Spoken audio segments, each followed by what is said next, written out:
Hey, Leo from Focus Snowboards here. Thanks for joining again. And today we're going to be looking at some top tips on how to ride in the trees. Got an awesome day here out at Big White. Took a big roadie out west and the conditions are unreal, but this place is all about epic tree runs and it just goes and goes and goes.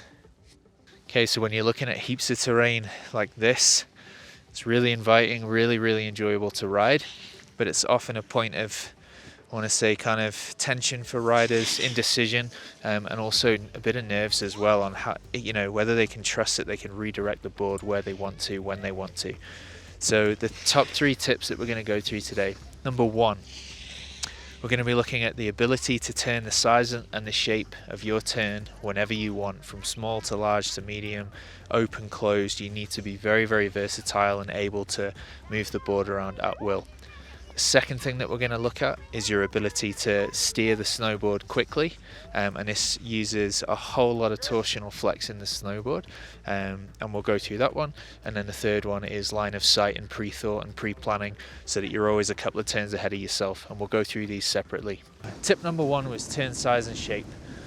So just having the ability to use your steering and your turning movements for as long as you want or as short as you want, to continue to turn the snowboard through closed and open turns as often as you like.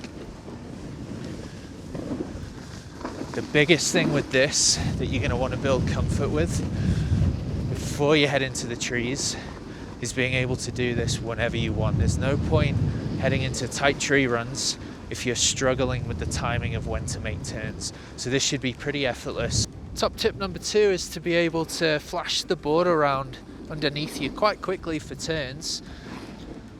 And if you've had lessons before, or you've ever spoken to an instructor before, you've probably heard all sorts of words for these things: knee steering, edge wiggles, sidewinders, fish turns, all kinds of stuff. But you can kind of picture in your mind's eye having the snowboard snake quickly back and forwards between one edge and another. And in order to do this really smoothly, you just need to make the most of the torsional flex in the snowboard.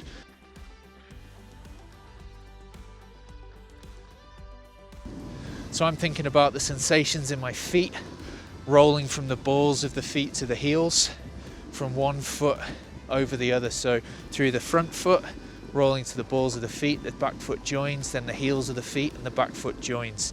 And that's the feeling sequentially backwards and forwards, from heel to toe and toe to heel. But the reason it's so critical for tree riding is usually when you're riding in the trees, you're in kind of like a predetermined track set out by the trees themselves. So you need to be able to time these to those as easy as possible. And you can see, like, just practicing these things out on a groomer with space, being able to move the snowboard quickly from edge to edge in a very versatile way over quite a flat base is very crucial for tree riding. So finally, when you find some tree runs that you like the look of, look what we've got here. We've got trees lining the run with a groomer on the side for bailout. So I can kind of pick something off that I like the look of, dip in, have a turn, come back out. I can find something I like, I can dip in, take a turn, and then bail back out. So I'm always giving myself an opportunity to exit safely, take myself out of the situation so it doesn't become overwhelming and snowball into a lack of control whilst I'm riding. And as you build more and more through this sequence, you're going to get to a point where, like I said, you can start to flash the board around quite quickly through the trees. You can really take advantage of these tight tree runs. Oh, it's just epic. Like, it's so exhilarating. Old mountain bike trails here in the summer. Oh, yeah, heaps of fun.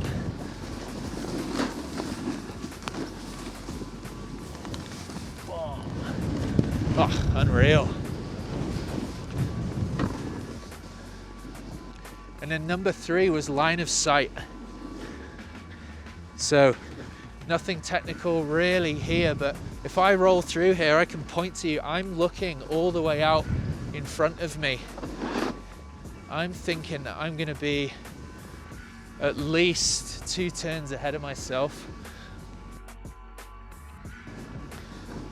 Okay, so as I move into tighter terrain, so I'm already thinking, I'm looking down there already, like 2 or 3 bumps in, trying to pre-plan where my next move is so I don't get caught short in this terrain. If I just stay looking at the ground in front of me or focusing on the single turn that I'm in, then I'm going to get stuck. So let's look again for options. I'm going to move into these trees here. My eyesight's looking all the way through the gaps, not at the trees. I'm identifying spaces that I can move into. And I haven't ridden here before very much. I don't know this run. And this is why those earlier skills are more important. Those are some really practical things you can be doing to help yourself with your tree riding. It's not easy, it takes time to build confidence. So please take your time with these ones.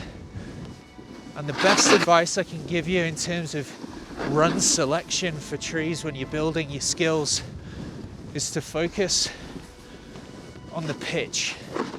Don't take on anything that's too steep, because things happen quickly, and that's where mistakes can be made that are difficult to come back from. So the best thing you could be doing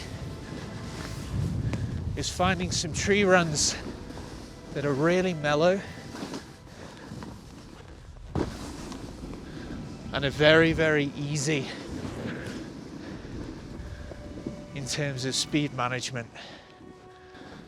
So those are the top 3 tips for tree riding from me today at Big White. Some awesome terrain here. If you've not had a chance to visit, highly suggest it.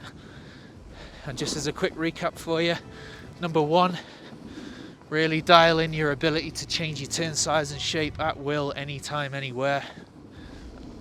Top tip number 2, really get familiar with the torsional flex in your snowboard and how you can make nice, quick, subtle edge changes from heel to toe and toe to heel.